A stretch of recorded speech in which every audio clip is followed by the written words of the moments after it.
Greetings, fellow Whovians. Whovian Queen here. Hope you're having a good week so far. Well, it's now time to take a look at the 50th anniversary episode of Doctor Who, The Day of the Doctor. In the midst of the time war between the Time Lords and the Daleks, the War Doctor, an incarnation of the Doctor about 400 years younger than the 11th Doctor, decides to trigger an ancient and sentient weapon called the Moment to destroy both sides. The Moment's humanoid interface, resembling Rose Tyler, shows that the War Doctor's future would be after the Time Lords are destroyed, but the Doctor survives. The Moment opens a fissure, linking the War Doctor to the 10th and 11th Doctors in 1562 England. In 1562, the Zygons enter three-dimensional paintings made with the Time Lord's stasis cubes, and go into suspended animation to emerge in the present.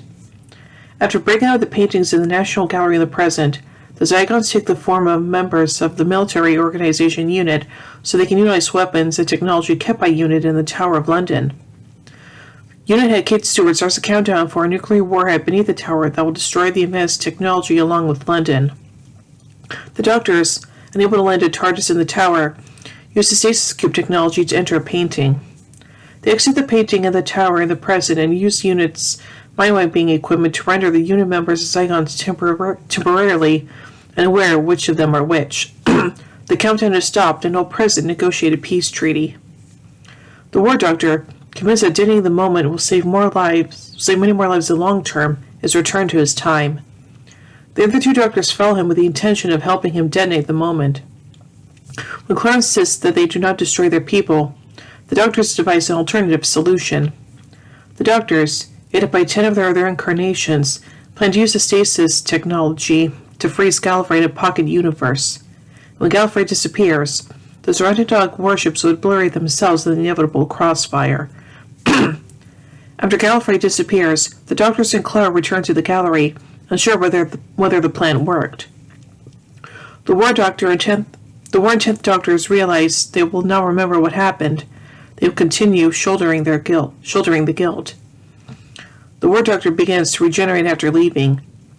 Hinting that the plan worked, the gallery's curator, who resembles the Doctor's fourth incarnation, reveals to the 11th Doctor that one of the three-dimensional paintings is called Gallifrey Falls No More. The 11th Doctor vows to find Gallifrey. Nice. So let's take a look at some continuity surrounding this episode. As the show's 50th anniversary special, the episode contains a multitude of references to previous episodes. It opens with the title sequence and theme arrangement used at the series' debut in 1963. Echoing the opening of An Unearthly Child, the first episode of the first Doctor Who serial, a policeman is showing walking past a sign for I Am Foreman. The scribe merchant whose yard the TARDIS was located, and its first few seconds are monochrome, as had been the case in the two Doctors from 1985. The last time more than one Doctor had featured in an official story. Coal Hill School, which the Doctor's granddaughter Susan Foreman attended when they were on Earth in 1963 in the very first story, also featured the 1988 serial members of the Daleks.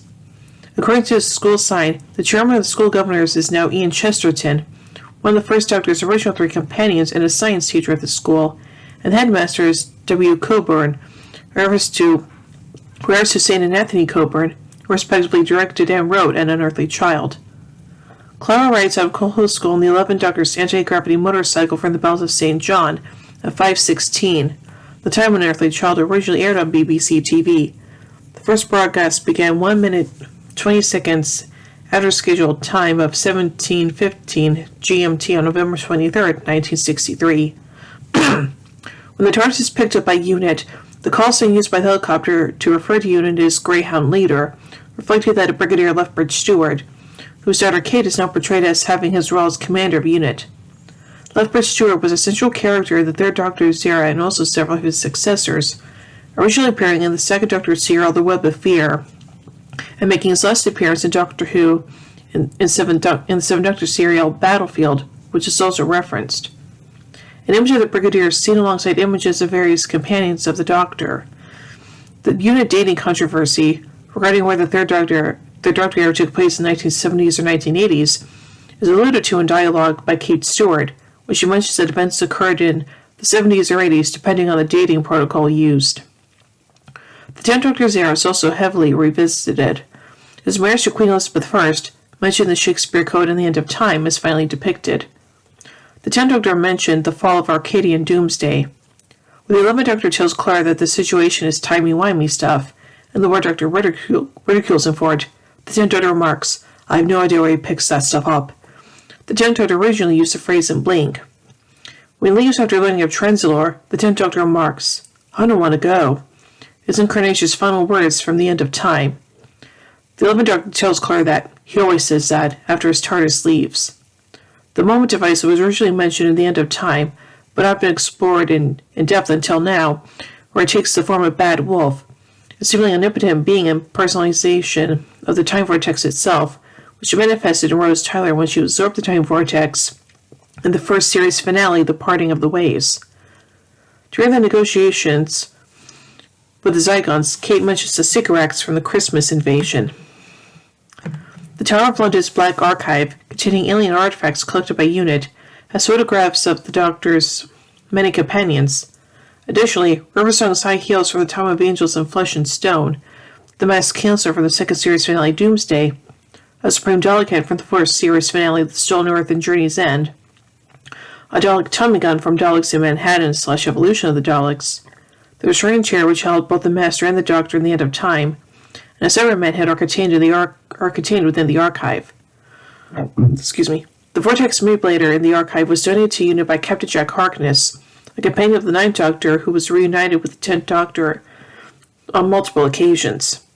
The Black Archive is also seen in the adventures of Sarah Jane's story, Enemy of the Bane. Other references are made to previous multi-Doctor anniversary stories, the 3 Doctors and the 5 Doctors.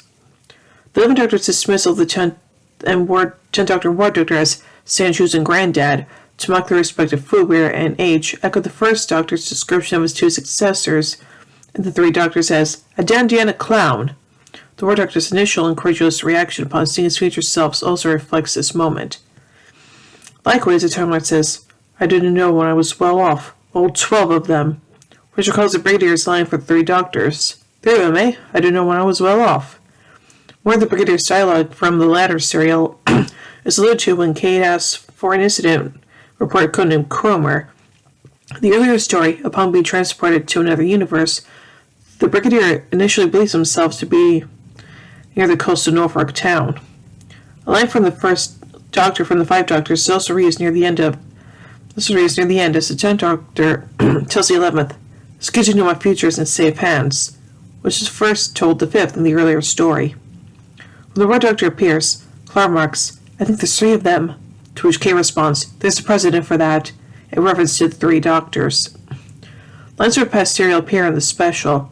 The 11th Doctor resurrects the phrase "reversing the polarity" associated with the 3rd Doctor to comical effect. Trying to compensate for the presence of 3 Doctors to utilize different console rooms, the 10th Doctor's TARDIS console briefly changes to the War Doctor's console room, seen again later in the episode, before settling on the 11's. The 10th Doctor comments upon the 11th Doctor's TARDIS console, "Oh, you've redecorated." "I don't like it." A line originally used by the 2nd Doctor speaking to the 3rd in the 3 Doctors, and later used by the 2nd and 11th Doctors respectively in the 5 Doctors in closing time. One of the War Doctor's final lines of dialogue prior to regenerating is, "Wearing a bit thin," echoing some of the first Doctor's final words prior to regenerating at the End of Time. "This whole body of mine is wearing a bit thin." The moment's description of the TARDIS's sound as a wheezing, groaning sound is a reference to his frequent description in the Target novelizations. Interesting. So now let's take a look at the production of this episode, beginning with the casting. On March 30, 2013, a distribution error occurred, and many subscribers to Doctor Magazine received the issue 5 days before the official release date. The issue of the magazine included the official announcement that David Tennant and Billie Piper, who were raised to be the 10th Doctor and Rose Tyler and Doctor Who respectively, were lined up to appear in the special, along with actor John Hurt. Moffat did not want to bring the Rose character back because he felt her story was wrapped up and did not feel comfortable adding to his predecessor Russell T Davies' arc. However, he liked the concept of bringing back her Bad Wolf persona and felt that Piper needed to be in the special as she symbolized the rebirth of Doctor Who. John Hurt did not actually audition for the part, but had been asked by the production team and said yes with remarkable speed. His costume was meant to signify that he was rougher, tougher, and had been around for a while. The audience had missed a lot. Hurt's request to keep his beard adds to this effect. Christopher Eccleston discussed plans for the anniversary episode with Moffat, but eventually declined to return as the Ninth Doctor. Eccleston would later say that he declined due to a combination of not doing justice with the Ninth Doctor, as well as still being hurt by BBC's actions during his tenure. And now on to the writing. The Day of the Doctor was written by Stephen Moffat, the then head writer of Doctor Who, and produced by Marcus Wilson with Nick Curran directing. Moffat was developing ideas for the 50th anniversary special as early as late 2011, when he stated that the team, quote, knew what they wanted to do and were revving up for an episode in an interview discussing his work on the 2011 film The Adventures of Tintin, and began writing the script for The Day of the Doctor in late 2012. And after that, as a security precaution, he had not produced any copies, insisted keeping it on his computer under lock and key until it was needed. Moffat stated prior to the episode's release, quote, most of the things that have been said about the 50th are not true. Normally I'm responsible for the disinformation and the rubbish rumors. I usually put them out myself, but I haven't needed to for this one. On the importance of the episode, Moffat has stated that it will change the narrative of Doctor Who. Moffat stated in an interview with Doctor Who magazine that he initially began the story process with the idea that it would be the Ninth Doctor, played by Christopher Eccleston, that would have been the incarnation that ended the Time War. In spite of misgivings and so on regarding it, quote, yes, but do you know, I was always nervous of that one, because it doesn't fit with Rose at all. He is a brand new Doctor in Rose. He's absolutely, definitely new. It couldn't have been his to push the button in the Time War, because that's the new man, very explicitly in that episode. I also had trouble, I have to be honest, imagining it being Paul McGann's Doctor. Once it became clear that Eccleston would decline to appear, Moffat turned to an alternative concept he had been formulating, featuring a Mayfly Doctor who appears for a single episode, asking, quote, would it be weird in the run of the series to have the 45th Doctor turn up and be played by Johnny Depp or someone? Would that be a cool thing to do? He also indicated that the classic Doctor he would most likely to feature in the new story was Owen Hartnell's first Doctor, stating, quote, you want him to come and say, what in the name of God have I turned into? That's the confrontation they most want to see to celebrate 50 years. Going round and round in circles on it, I just thought, what about a Doctor that he never talks about? And what if it's a Doctor who's done something terrible, or so much deadlier, more serious? He represents the thing that is the undertow in both David and Matt. You know there's a terrible old man inside them. Well, here he is, facing the children he becomes, as it were. Due in part to the stress surrounding planning the episode, Moffat has gone on record as stating that Series 7 was his least favorite to work on. Moffat felt that it was important to bring something different to the return of Billie Piper, as she returned as Rose Tyler in various cameo appearances throughout Series 4, most prominently in The Still on Earth and Journey's End, in which she had a central role, and The End of Time. This led to the development of the moment, which had been previously referenced in The End of Time. Piper agreed with Moffat's sentiments, despite loving the character of Rose. Although Smith and Tennant ended up co-starring in the episode, neither actor was under contract for the series at the time, and at one point Moffat devised a plotline featuring Coleman as the sole regular cast member in case either declined. Knowing that Matt Smith was planning to leave, Moffat wrote the special specifically with the brief appearance of the 12th Doctor during the sequence of all the Doctors united to save Gallifrey, prior to casting anyone in the role. Moffat later said that it was his plan from the start that all the Doctors fly in to save Gallifrey, and knew there would be a new one at that time. He wrote it before knowing who would be cast. Moffat explained his choice of title to SFX magazine, commenting that, quote, it's very rare in Doctor Who that the story happens to the Doctor. It happens to people around him, and he helps out. He's a hero figure who rides in and saves everybody from the story week to week. He's not in the story of the week. In this, he is the story of the week. This is the day of the Doctor. This is his most important day. His most important moment. This is the one he'll remember. Whereas I often think the Doctor wanders back to his TARDIS and forgets all about it. And now finally on to filming. Because The Day of the Doctor was filmed in 3D, the episode took longer than usual to shoot. and every CGI shot had to be rendered twice. The Day of the Doctor took approximately 5 weeks in 2013 to film. Regular filming began on March 28, 2013 and ended on May 4th. The first 3 days of shooting, March 28th, March 29th, and April 1st, took place entirely at the show's Rothlock Studios in Portiga, Cardiff Bay. Some of the scenes at the National Gallery and the 11th Doctor's TARDIS were filmed in the period. Filming for the episode's outdoor scenes began on April 2nd, 2013. The first outdoor scene was filmed at the Ivy Tower in Tono Neath. The outdoor section of the scene involving Clara driving her motorcycle into the TARDIS, as well as the beginning of the sequence in which Unit airlifts the TARDIS via helicopter, was filmed on Gilgare Common Road in Bedlanog. The remaining of the latter sequence was filmed on April 6th at MOD St. Ahan and April 9th in Trafalgar Square, London. On April 17, 2013, Matt Smith, Jenna Coleman, Billy Piper, and David Tennant filmed scenes in Chepstow, Monmouthshire, as some scenes were shot at Chepstow Castle.